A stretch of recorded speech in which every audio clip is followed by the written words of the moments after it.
Hello student, welcome to my channel. Today we will discuss the second part of the Karl Marx theory. Karl Marx की theory के हम discuss कर रहे थे कि जिसने बताया था सोसाइटी दो हिस्सों में डिवाइड है, कैपिटलिस्ट ग्रुप है और एक वर्किंग क्लास है। यहाँ पे हम कुछ की कॉन्सेप्ट के हवाले से भी डिस्कस करेंगे कि 19वीं सेंचुरी के अंदर चेंज अकर हुआ, जिसमें फ्यूडलिस्टिक सिस्टम, जिसमें जिम्मेदारा जो सिस्टम था उसको चेंज करके एक मूवमेंट हुई जो कैपिटलिस्ट प्रोडक्शन और कैपिटलिस्ट के हवाले से डिस्कशन का आगाज़ हुआ, जिसका बहुत बड़ा रीज़न जो था कार्ल मार्क्स का था, जिसने हेगल की थ्योरी पर क्रिटिसिज्म किया और इस तरीके से हिस्टोरिकल मटेरियलिज्म के हवाले से आगाज़ हुआ। यहाँ पे हम कुछ मैं की कॉन्सेप्ट को डिस्कस करना चाहूँगी। यहाँ पे एक कॉन्सेप्ट है एक्सप्लॉयटेशन। एक्सप्लॉयटेशन का हवाले से एक exploitation is basically is the concept in which जो कैपिटलिस्ट क्लास होती है, जो लेबर क्लास होती है, जो वर्किंग क्लास होती है, उसको उसकी जो प्राइस पे कर रही होती है, उसकी लेबर वेजेस जो पे कर रही होती है, that is lesser than the amount the original price of the product.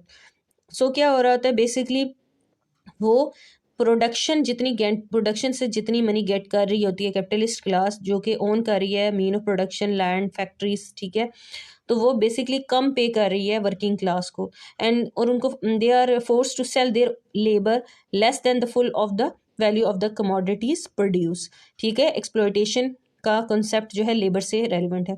Alienation का कॉन्सेप्ट भी लेबर से ही रेलिवेंट है। इसमें ये होता है कि the workers are focus to sell their labour to their capabilities in order to survive.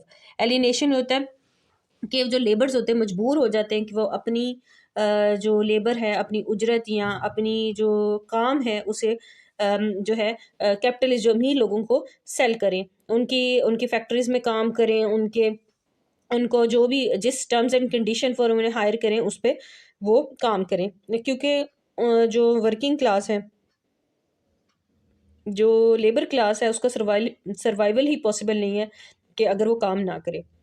यहाँ सुपर स्ट्रक्चर के बारे में मैंने आपको डिस्कस कर दिया।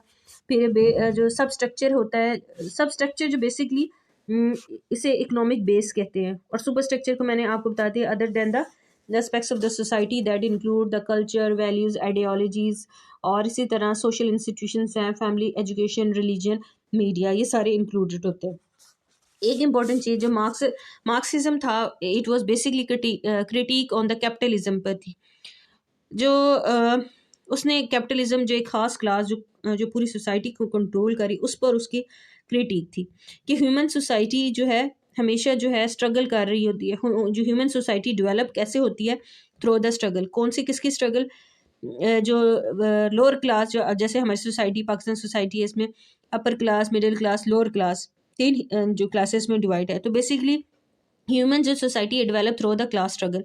क्या कर रहे होते हैं? जो लोअर क्लास होती है वो खुराक, बेसिक नेसेसिटी चाह रही होती है, मिडिल क्लास अपनी क्लास को अप करने के लिए वर्कआउट कर रहे होते हैं। तो एक क्लास स्ट्रगल, एक कहते हैं कंटिन्यूसली एक खींचा तानी की सिचुएशन रहती है।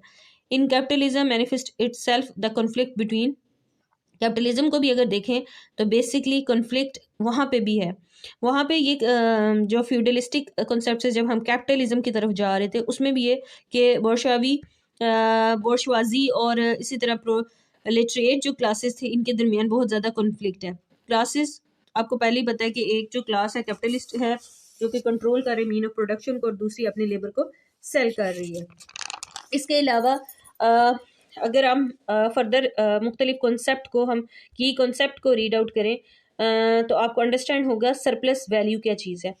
अब सरप्लस वैल्यू अगर आपने अंडरस्टैंड करना है तो सबसे बेस्ट ये कि जब relationship between the two classes, कौन सी टू क्लासेस हैं? एक कैपिटलिस्ट क्लास है और एक दूसरी वर्किंग क्लास है। अब क्योंकि जो अमाउंट ऑफ मनी होती है जो कैपिटलिस्ट क्लास है वो कैसे गेट करती है कि उनको जो वेजेस हैं वो जो है कम पे करती हैं, और जो प्रोडक्ट जो प्रोड्यूस कर रही थी, कमोडिटी जो प्रोड्यूस कर हो रही होती हैं प्रोडक्शन के थ्रू, उसकी सेलिंग और मार्केट प्राइस से वो कम होती है। जो डिफरेंस होता है उनकी वेजेस का और उनकी सेलिंग और मार्केट प्राइस के दरमियान का जो डिफरेंस होता है, उसको सरप्लस वैल्यू होती है। यही वो रिसोर्स होते हैं जिसके थ्रू जो कैपिटलिस्ट क्लास है अमीर हो जाती है और ज़्यादा से ज़्यादा प्रॉफिट गेट कर रही होती है। So the difference between the two is called as the surplus value.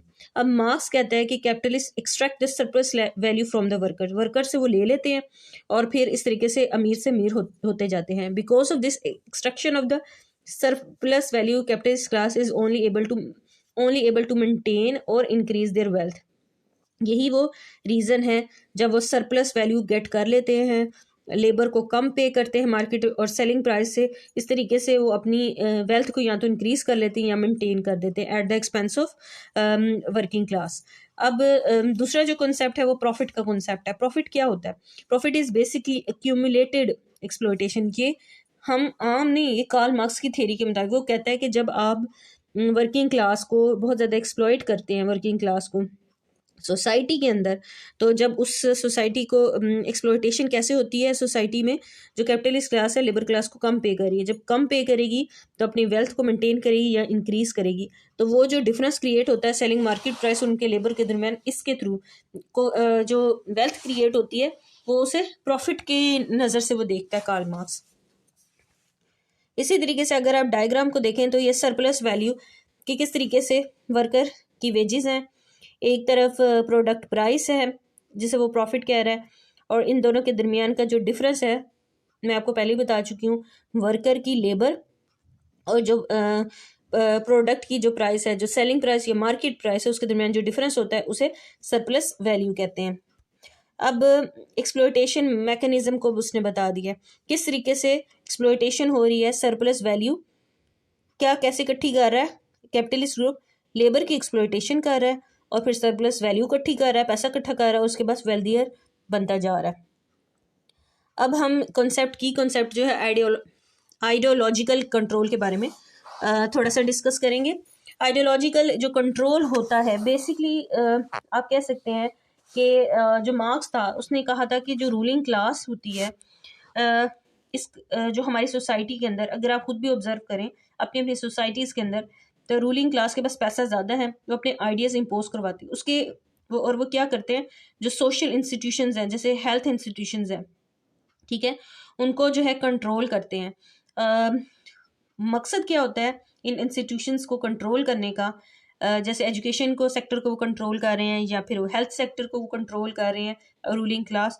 तो बेसिकली जो अपनी आइडिया होता है उससे एक पॉपुलैरिटी इंक्रीज करने के लिए, उसको डोमिनेंस देने के लिए वो जो है इस तरीके से आइडियोलॉजिकल कंट्रोल गेट करते हैं, control over the ways the people think in the society, और फिर लोगों की सोच, उसकी अप्रोच, उनके आइडियाज़ कुछ। अब गरीब से गरीब बंदा जैसे मिडिल क्लास फैमिली है, अब मजबूर है बिकॉज गवर्नमेंट सेक्टर में इतनी अच्छी फैसिलिटीज़ नहीं है, लोग अज्यूम यही करते हैं कि हमें प्राइवेट सेक्टर में जाके डॉक्टर से इलाज करवाना चाहिए। तो बेसिकली एक आइडिया उन्होंने सोसाइटी में जो रूलिंग क्लास है उसने इंड्यूस कर दिया, इंडल्ज कर दिया। मार्क्स कहता है कि ideas of the ruling class were presented as a common sense and natural, और जब ये आइडियाज रूलिंग क्लास सोसाइटी के अंदर इम्पोज करवाती है तो सोसाइटी का एक हिस्सा बन जाते हैं, जिसकी वजह से वैसा महसूस होता है कि यही चीज़ जो है ये नेचुरल है, ये चीज़ नेचुरली एग्जिस्ट कर रही, ऐसा अंदाज़ा ही नहीं, ये कॉमन सेंस की बात है और इसमें कोई मतलब वो उस चीज़ को नॉर्मल लेते हैं। आप कह सकते हैं कि सेल्फ डिसेप्शन का शिकार रहती है society. So the unequal exploitation of the relationship were occur by the working class as a norm. अब वो जो एक्सप्लॉयटेशन हो रही है वर्किंग क्लास की, प्रोलेटरेट क्लास की, वो अज्यूम कर रही है कि ये कॉमन सेंस है, ये नेचुरल है, और उसी सारे सीन के अंदर वो इसी सोच के तहत अपनी ज़िंदगी बसर करते हैं, उसे इम्प्रूवमेंट उसमें लाने के बारे में कोई स्ट्रगल नहीं कर पाते। अब जो दूसरा कॉन्सेप्ट है वो है फैटिशिज्म। फैटिशिज्म ऑफ कमोडिटीज़ इज समथिंग, जैसे किसी भी प्रोडक्ट के अंदर कोई एक मैजिकल वैल्यू होती है, आप कह सकते हैं स्पिरिचुअल। अब एक जैसे कि आजकल जो बहुत ज़्यादा कंजर्वेटिव सोसाइटीज़ हैं उसमें ये बहुत कॉमन सेंस होते हैं, वो कहते हैं ये जो चीज़ है जादुई असर करती है। तो बेसिकली शमनिज़म का रिलीजियस कॉन्सेप्ट है, किसी भी प्रोडक्ट के साथ एफिलिएट कर दिया जाता है। तो मार्क्स एक्सप्लेन करता है why the capitalist misunderstood the way in which the capitalism work. कहता है कि हमेशा वो सब मिसअंडरस्टूड ही करते हैं। Relationship between the people exist in the form of the product. जो रिलेशनशिप है हमारी सोसाइटी के अंदर, जो एक वर्किंग क्लास और कैपिटलिस्ट क्लास के दरमियान जो रिलेशनशिप है वो एग्जिस्ट करता है इन टर्म ऑफ प्रोडक्ट, क्योंकि आप देखें कि लेबर को अपनी लेबर सेल करनी है, उसे जो है कैपिटलिस्ट क्लास की ज़रूरत है, कैपिटलिस्ट को अपनी प्रोडक्शन प्रोड्यूस करनी है, अपना सरप्लस वैल्यू क्रिएट करनी है, मतलब वेल्थ को इंक्रीज करने हैं, अपने आइडियाज़ को इम्पोज करना है, सोसाइटी में पॉपुलर करना है, तो उसके लिए उन्हें लेबर की ज़रूरत है। तो basically it's the relationship exist between the people in term of product that make and exchange. इसी तरह से वो कहता है कि मार्क्स कहता है therefore prices are fixed and we submit to them. जो प्राइसेस होती हैं हमें पे करनी पड़ती हैं, as they are not value rather than the subject. जो वैल्यू होती है हमें पे करनी पड़ती है। हमारे दरमियान एक जो रिलेशनशिप है वो एग्जिस्ट कर रहा होता है बेस्ड ऑन, आप कह सकते हैं एक जो बेस्ड ऑन द प्रोडक्ट्स, जो कमोडिटीज हम गेट कर रहे होते हैं। सेकंड जो है आइडियोलॉजी क्या चीज़ होती है, आइडियाज़ क्या चीज़ होते हैं, हम उसके बारे में डिस्कस करेंगे। I shop there for I am, ये एक एग्जाम्पल है इसकी। आइडियोलॉजी क्या चीज़ होती है, आइडियोलॉजी इज बेसिकली आप कह सकते हैं कि हम सोसाइटी में देखें तो everywhere we will find the ideas circulate कर रहे हैं, कहीं ना कहीं कोई आइडिया एग्जिस्ट करेगा। लेकिन वो कहता है यहाँ आइडियोलॉजी अगर कार्ल मार्क्स की थ्योरी के हवाले से देखें तो वो कहता है कि जो आइडियाज होते, जितने भी आइडियाज हमारी सोसाइटी में एग्जिस्ट करते हैं ना, वो every day in the circulation, जो बेसिकली कहाँ से आ रहे होते हैं, रूलिंग क्लास के थ्रू। वो क्या करते हैं, मुख्तलिफ इंस्टीट्यूशंस को कंट्रोल कर रही है, एजुकेशन को कंट्रोल कर रही है, हेल्थ सेक्टर को कंट्रोल कर रही है, इसी तरीके से पुलिस जुडिशरी सिस्टम उसको हर। अब एक सिंपल सी एग्जांपल है, जो politician they are very rich people, तो जुडिशरी सिस्टम को भी इफेक्ट करते हैं, वो लॉ एंड ऑर्डर की सिचुएशन को भी इफेक्ट कर रहे होते हैं। तो एक बेसिकली जो आइडियाज़ जो जितने भी हमारी सोसाइटी में एग्जिस्ट कर रहे हैं वो सारी डिटरमिन करती है रूलिंग क्लास, कौन से आइडियाज़ पॉपुलर होने चाहिए सोसाइटी में और क्या नहीं, and that they make our current social existence and the normal needs. और हमें ऐसे लगता है कि बस हमें हर चीज़ नॉर्मल ही लग रही है और डिज़ायरेबल, हमें इसकी ज़रूरत है। जैसे गवर्नमेंट सेक्टर में नहीं हमने इलाज करवाना, हमने प्राइवेट सेक्टर में, हमने प्राइवेट स्कूल कॉलेजेस में पढ़ना है, गवर्नमेंट सेक्टर में नहीं। तो ये सारी चीज़ें हमें नॉर्मल आइडियाज़ इम्पोज करवाते हैं और उसके बाद उसको हमें ऐसे फील होता है, जो वर्किंग क्लास है वो समझती है everything is normal and desirable.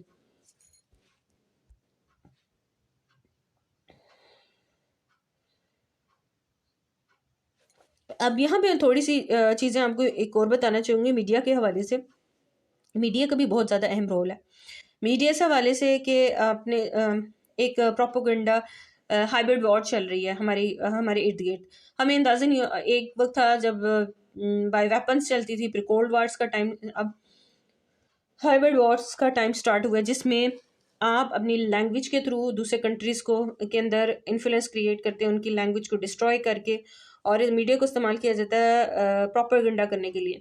तो ये बेसिकली जो रूलिंग क्लास अपने आइडिया जो उसने इम्पोज करवाने हैं, किसी गवर्नमेंट को फेल करना है, किसी गवर्नमेंट को सक्सेसफुल करना है, उसके गुड डीड्स को सामने रखना है, उसके लिए वो मीडिया को यूज़ करते हैं और उसकी जो पिक्चर पोर्ट्रे करते हैं जनरल पब्लिक या कॉमन पब्लिक के सामने, वो पोर्ट्रेट करके उसका इमेज डेवलप करते हैं।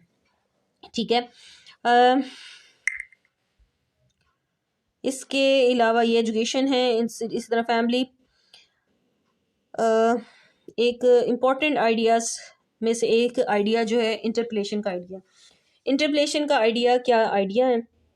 इंटरप्लेशन में बेसिकली ये जो आइडिया था लुई या लुइस ऑल्थज़र का आइडिया था इंटरप्लेशन का।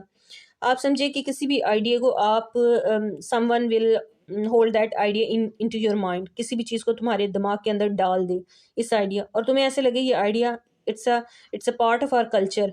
तो ऐसे लगे कि ये हमारे जैसे पाकिस्तानी कल्चर का एक हिस्सा है। जैसे हमारे यहाँ बहुत ज़्यादा हिंदू जो रिचुअल्स हैं, कल्चर्स हैं, जैसे मायो है, मेहंदी है, these are the Hindu rituals, और हम we are following and we are feeling they are just a part of our culture. ये जो आइडियाज़ हैं सारे वहाँ से हम ले रहे हैं। Now it is very common to dance, bride and bride groom जो हैं they are dancing in the wedding, और वो फील करवा रहे हैं it's a part of our culture. Basically हमारे कल्चर का पार्ट नहीं है dancing, that is the part of the Hindu culture.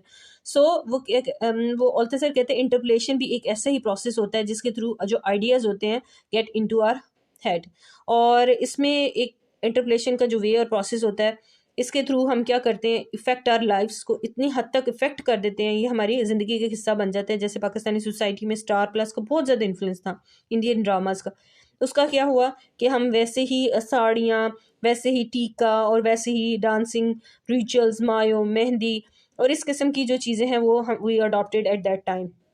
इसी तरह जिसको इनकाउंटर करने के लिए फिर टर्किश ड्रामा पाकिस्तानी सोसाइटी के अंदर इंट्रोड्यूस हुए। ठीक है, तो इसी तरीके से वो कहते हैं interpretation is a process in which we counter the cultural values and internalize them. हमारे अंदर वो कल्चर वैल्यूज डाल दी जाती हैं, हाइब्रिड वॉर और इस तरीके से मुख्तलिफ आपको पता है कि ये कल्चर का जो जितने भी कल्चर रिचुअल वैल्यूज होते हैं इनका ताल्लुक सिर्फ रिलीजन के साथ नहीं होते, these are one of the element religion जो होता है, बाकी इसमें मुख्तलिफ चीज़ें आके मिल जाती हैं। तो culture is basically a rich term.